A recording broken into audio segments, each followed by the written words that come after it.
On today's video, I'd like to talk to you about expectations and managing expectations of your buyer. A lot of times you might have been in a situation where you're working on putting a deal together. You actually are getting the deal together. You're doing everything you can. You're when you're talking to a listing agent, you're telling them that my buyer is very good, pre-qualified, everything's perfect, they love the house, we really would love to get the deal. And the listing agent tells you, you got a deal, and then you go back to the buyer, and the buyer doesn't feel super excited. And a lot of times you kind of feel it, but then you're afraid to talk to them about it because you feel like this deal might fall apart because I think this buyer doesn't want the house. Looks like there's some questions. And my biggest advice would be to tackle this issue as soon as possible. And even if you don't feel that, this is a very big tip. Trust me, if you understand this, you kind of think this through, and then you will implement this almost every single time you're putting a deals together. This will secure deals like nothing else. Ask your client, specifically when it feels like they're not super excited about it. You ask them, how are you feeling about this? What are your thoughts about all this? You feeling confident about this house? Don't worry about asking these questions. Even if they say, you know what, I don't know, don't feel that you will be able to put somebody in the contract and push them to the closing and everything is going to be perfect. Even if that happens, you're not going to get a referral because they're going to feel that's what you did. If you ask this thing, whatever happens is the best scenario for you.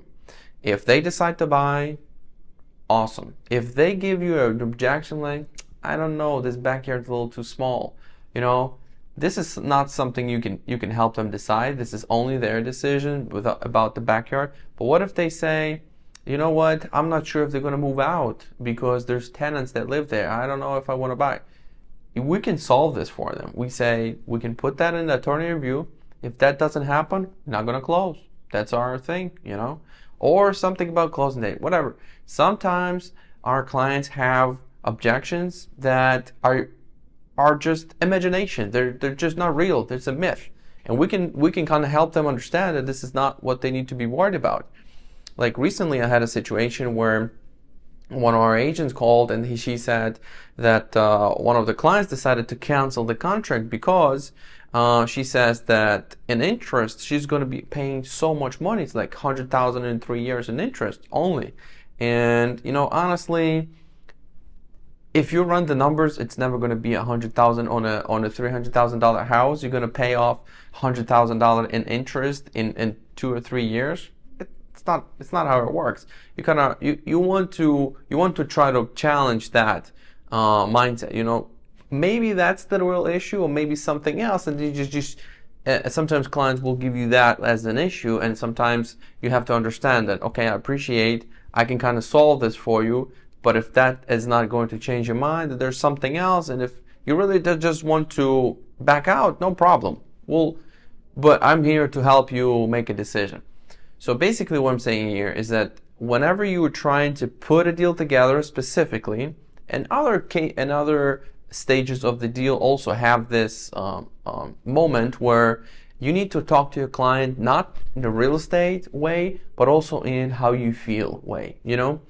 This is a big one because they will see that you care. It will help you understand what's going on in their head, so you can.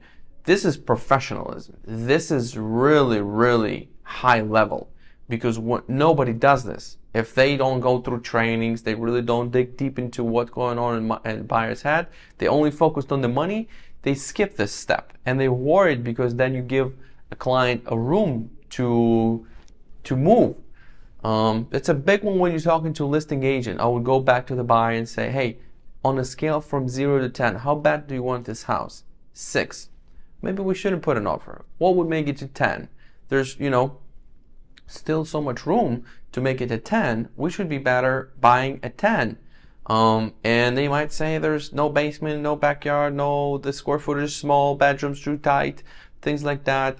I mean, maybe we should something else. No, for this price, we'll get that house. If they want more, I'm not going to give it to me.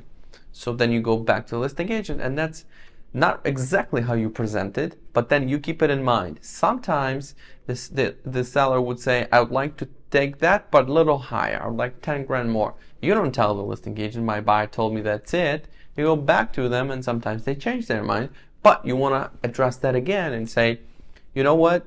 I want to ask you one more time. Are you confident? How much? Yeah, we're going to see an inspection, but so far we're feeling good. Awesome. Let's move forward. You kind of like secure the ground. This is important because I'm totally convinced that 90% of agents don't do this thing. You just watch that video, you immediately become a 10%. Thanks so much for watching it. Hope to see you soon. Click this video if you'd like to learn more about this career and how to start real estate business and how to get going pretty fast.